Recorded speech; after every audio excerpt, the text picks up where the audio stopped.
There's me, there's us. There's them. We live in Dorset. So that's me, that's her, that's them. And together we are the bearfam. Good afternoon, bearfam. Tuesday the 22nd of September. Boris Johnson has just announced the extra measures to try and curb the second wave of COVID. And I'm not going to labour the point because it's being laboured everywhere else. But all I'll say is I think in the end we'll end up with another lockdown. Anyway, moving forward, I need to say something to the Knowles family, and especially talking about little legs. You'll know who you are, and everybody else will just be a bit bemused. You left a question on the last vlog about the fact that your little 2-year-old was talking to thin air and seeing things that nobody else sees. Well, as I understand it, when our spirit comes to the body here, when we choose our mission and we come here, leaving our greater self wherever it is, we still have abilities that get blocked off as we grow, and memories that get blocked off as we grow. And it's really not unusual for young people, babies, toddlers, to be able to see spirit. So I suspect it's spirit guide, ancestors, if you've got loved ones that have passed. Well, we've all got loved ones that have passed, but you know, perhaps in more recent times, they'll be looking over, looking after, looking out for. So, in answer to your question, what did I think Little Legs was doing? Should you be concerned? No, not at all. Let him enjoy it while he has it. I mean, you never know, he might be one of the very few people that don't lose it as they grow, and then that could be deemed a blessing or a curse. Some people are psychic. So what I'm saying to you is that little people generally remain in contact with the spirit world, or able to understand, remember, but they generally grow out of it, I don't know, 4 or 5, as their language becomes better and as they become more ingratiated in the mortal realm. It will probably pass, but it's nothing to be concerned about, and let him be and let him enjoy it. Nothing to be concerned about, in my personal humble opinion, and I'm not an expert, but that's just an opinion, and you asked for one. There we go. As you can probably tell if you're a regular viewer of my channel, I'm on the hill. The weather is gloomy. It's still quite warm. Not as warm. I've got joggers on as opposed to shorts, but I'm still t-shirt. There have been a few spots of rain. And there are some black clouds. I've got to get myself in gear and accept that I need to bring the patio furniture cushions in today. Oh, sorry, walking with my arm out and up a hill. Rain is forecast for tomorrow, but the way it's looking, I think it'll be here sooner. Contemplating washing the outdoor covers. And I don't know why I'm dubious. I mean, they've got wet so many times over the summer and then dried out, so they obviously can get wet. But I'm a bit concerned about the waterproofness, so to speak. I did have some washy stuff for waterproof clothing, but I was sure I probably chucked it out. Listen to me droning on. No change there then. What else is new on the block? Oh, yeah, you've reminded me. I tried to ring the doctors yesterday. I don't think I made a big thing about it because I didn't want Ellie to be overly concerned, but now it's common knowledge at school and everywhere else. I'll talk about it with you. Since her operation, Ellie's had what I can only describe as Tourette-like tics. Literally, in the recovery room after her operation, she started twitching. And I thought she was having a fit at the time. And I said to the nurse, "What's happening there then?" And she said, "Oh, that's perfectly normal after an operation. That'll go away as the general anaesthetic wears out of her system." Well, that I could accept. But as time's gone by, the tics have become more pronounced. She does exactly like what Tourette's people does. Whatever's in her subconscious comes flying out of her mouth, which can be quite embarrassing. And also, when she gets really upset or stressed, she starts saying things like, smash it, kick it, and then her arms and legs start going. Oh, talking of rain, it's raining on me. Oh joy, deep joy. Gonna cut the walk short today, boys. And at school, was it this week or last week? Last week, they actually had to restrain her. One girl sat on her and another teacher held her arms because she was so upset and so stressed by one lesson that they took her to the quiet area. And then she started saying, smash it, kick it. And it's like, and then she starts on herself. If she can't reach anything else, she'll start hitting herself on the chest or on the head So over the summer it did go, virtually go. There was the odd occasion, and I thought, oh yeah, okay, it's gone. And I didn't want to make a big thing about it. I just perhaps I'm wrong. I probably am. But since going to school and getting stressed again, she really does not get on with the school environment at all. It started up again, like worse than ever. I better put Jack on the lead. There's a person coming. Ooh, we're getting wet, boys. Just like a dribbly, misty, like when somebody does the washers on a car and you get that mist come at you. It's a bit like that. There you go, Jack. Oh, you want a biscuit? Hang on. Bear with me, people.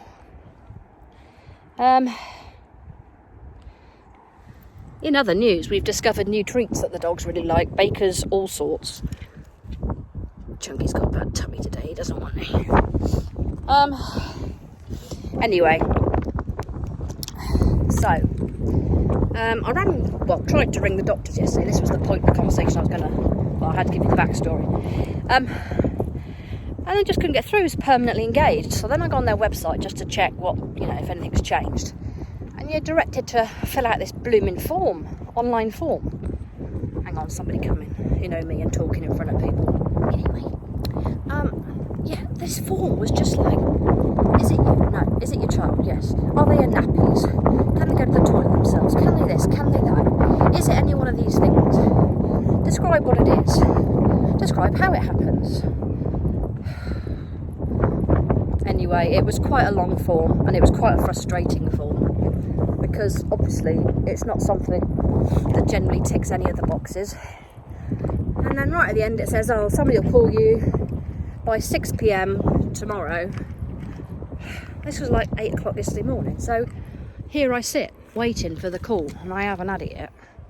And my own hair's tickling my nose. You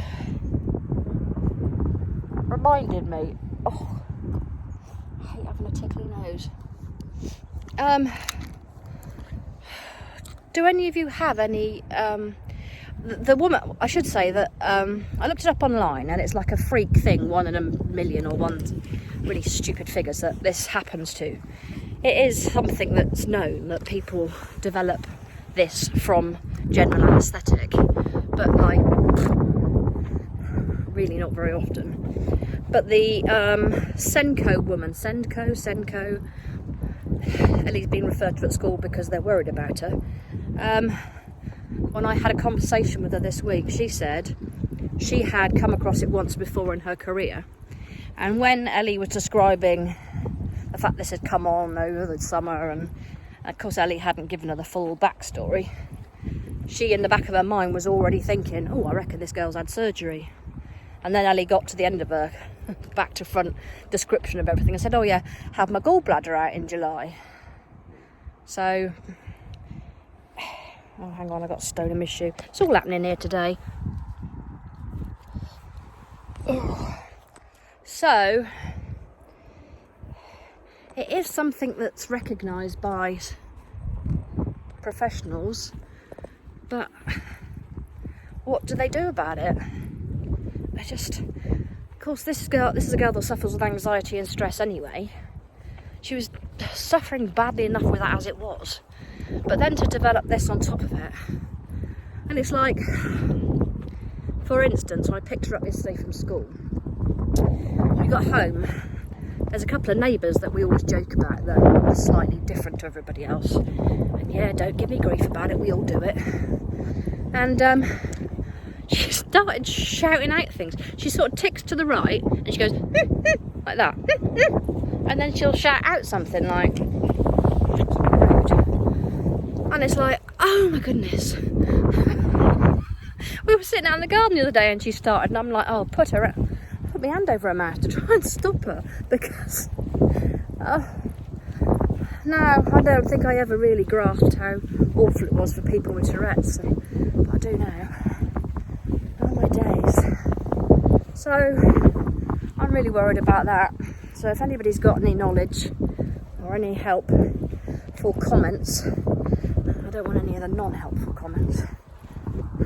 Somebody piped up on the last vlog about me being insensitive and horrible to Ellie and calling her OCD, and I should be more thoughtful and more supportive. Whilst we were handing over 20 boxes that we'd raised money for to hospice care patients that we've never met before, of course that's not caring and supportive in any way, shape or form.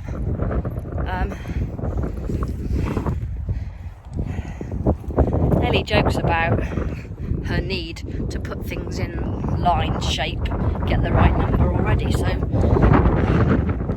sometimes with kids you have to make light of things, people, because otherwise it just seems to make things 10 times worse. And if you think I'm a non-caring, unsupportive parent, you can jog on, quite frankly, because I know of and have seen an inordinate amount of people that are so much less supportive than I am. Now that bloke that passed me is now coming towards me, so I'll have to go and get from him. If anything, I'm far too supportive and caring. If in fact you can be far too caring and supportive of children. What I meant by that was I should probably let go of the apron strings a bit more.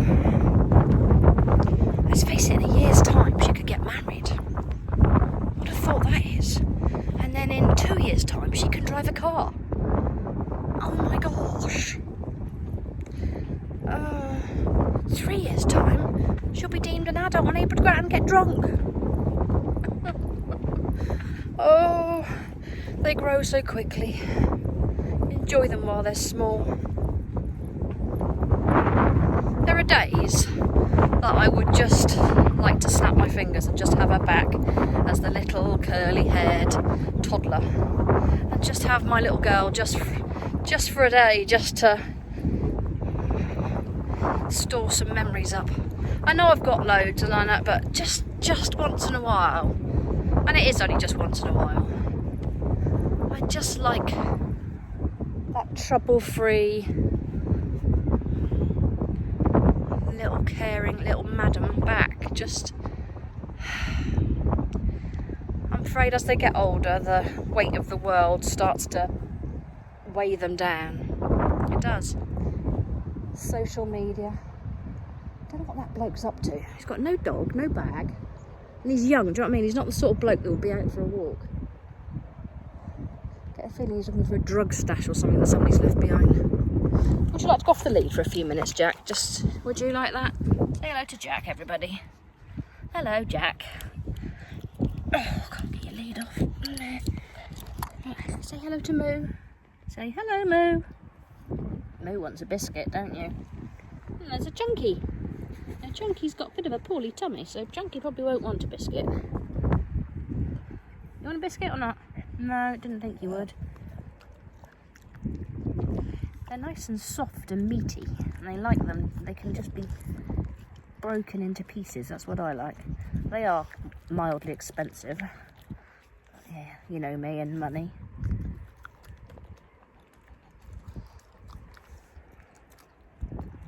That's a nice picture, isn't it? Boys together. All boys together. Now Moo will hunt for any crumbs that are left behind. Oh, sorry, Chunk. I thought the ground was moving under me.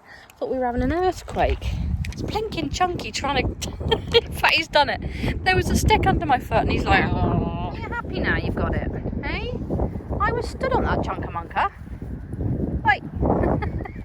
Little sausage. I was stood on that. I nearly fell over. Have you got treasure? Is it treasure, Chunky? Is it treasure? I don't want it off you. Don't worry. You don't have to run away. I'm not going to take it off you. Is it nice? Is it good? Is it treasure? Jackie. He's a cutie. He's a cutie. He's got a stick, Moo. That's all he's got. Right. I'm headed home. It's eased off a bit, but I really do need to get home and get those cushions in.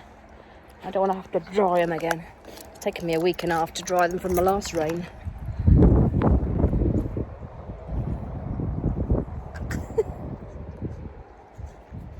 What are they up to?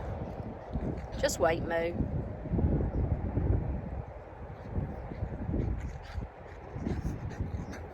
Can you hear Jack? Sounds like a horse.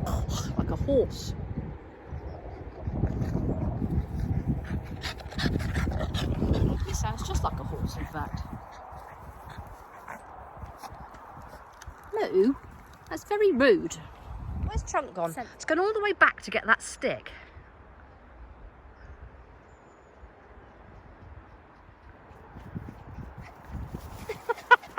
You like that stick, Chunkamunka? It's chunky sized, isn't it? It's a chunky sized stick.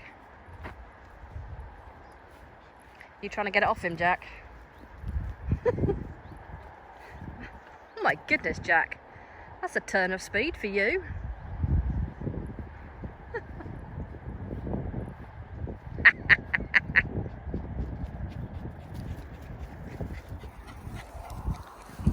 Oh my goodness, why does Moo always think that that's the answer to everything? To hump Jack?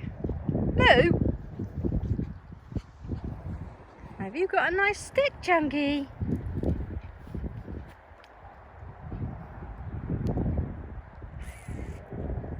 And nice, isn't it?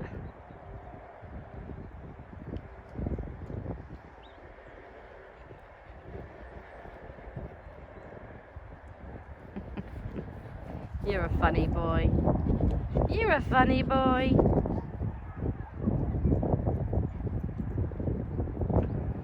I like seeing him playing. I like seeing him playing. Nearly time to put leads back on, boys. Nearly time to put leads back on.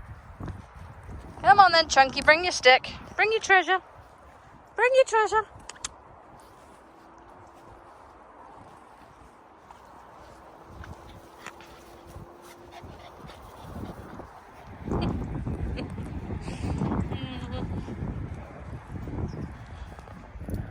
Golden stick. Oh, this weather has taken a definite turn. Right, Bear Fam, as ever, thank you for your company. Hope you enjoyed my little chit chat as usual. Catch up with you soon. I don't know, you never know, it might be tomorrow. I've got to empty the airing cupboard, and the last time I went in the airing cupboard, the most humongous spider came at me. And I've not been in there since. And we've got loads of spiders in the house. We've had 2 or 3 really big ones. And oh, it's really raining now. And I'm getting wet. Poo. Anyway, I've got the gas safety man coming to do the certificate for the boiler on Thursday. I've got to take all the linen out of the cupboard. I'm thinking there might be a nest in there and there might be like 10 million come at me. Anyway, people, take care of yourselves and each other. I hope you're safe and well. I think it's Pat Knowles. Pat? Yeah. Don't worry about little legs. He's fine. And I'll catch you soon. Might even catch you on the morrow. Love you, bear fam. Take care.